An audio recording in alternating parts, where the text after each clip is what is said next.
Je dis, bon Dieu, il t'offre une grande grâce et puis toi, t'en veux pas, toi, tu t'en as rien à cirer. Il me rappelle 3 jours après, me disant ce que tu m'as dit, là, ça m'empêche de dormir, moi, on ne pourrait pas se voir. Je dis, si. Et il est devenu sacristain.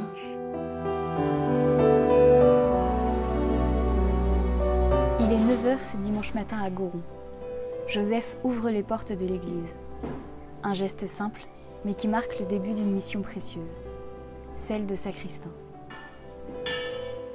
Depuis près de 20 ans, Joseph veille à ce que tout soit prêt pour accueillir la communauté.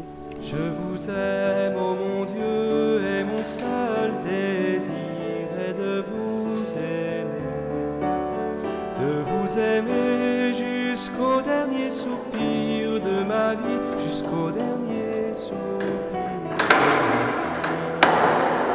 Je vous aime, ô mon Dieu, et mon seul désir est de vous aimer. Après avoir fait le tour de l'église pour ouvrir toutes les portes, il installe le matériel liturgique, vérifie le stock d'hosties pour la messe. Il faut qu'on prépare tout avant, comme ça, quand il arrive pour la chorale, il faut que ce soit prêt, et qu'il puisse travailler aussi, quoi.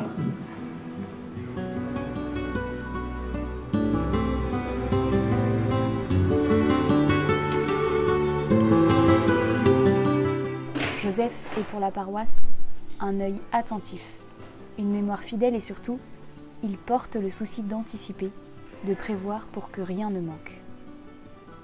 Être sacristain, ce n'est pas qu'un engagement du dimanche. C'est une présence discrète mais fidèle tout au long de la semaine.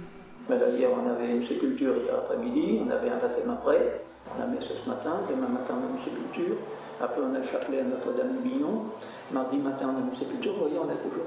Mardi après-midi la messe à la maison de retraite. Chaque célébration a besoin de cette préparation invisible. Moi j'appelle pour ça des contraintes, moi.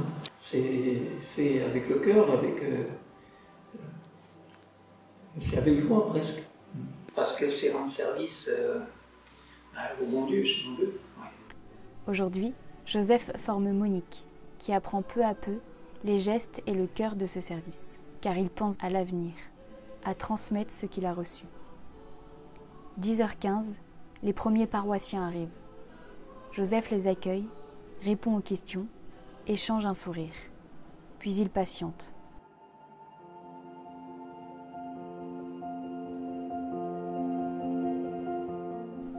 La messe commence. Tout au long de la célébration, Joseph reste attentif. Un signe du prêtre, un besoin soudain, il est là, sans bruit, pour que la prière de tous ne soit jamais interrompue. Vous qui recevez le corps et le sang de Jésus,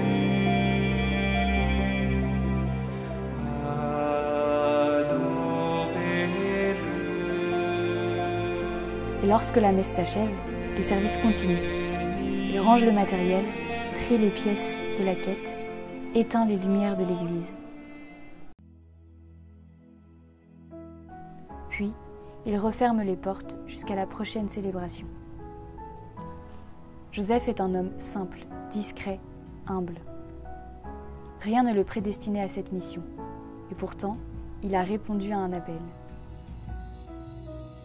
Je n'étais pas du tout destiné à ça.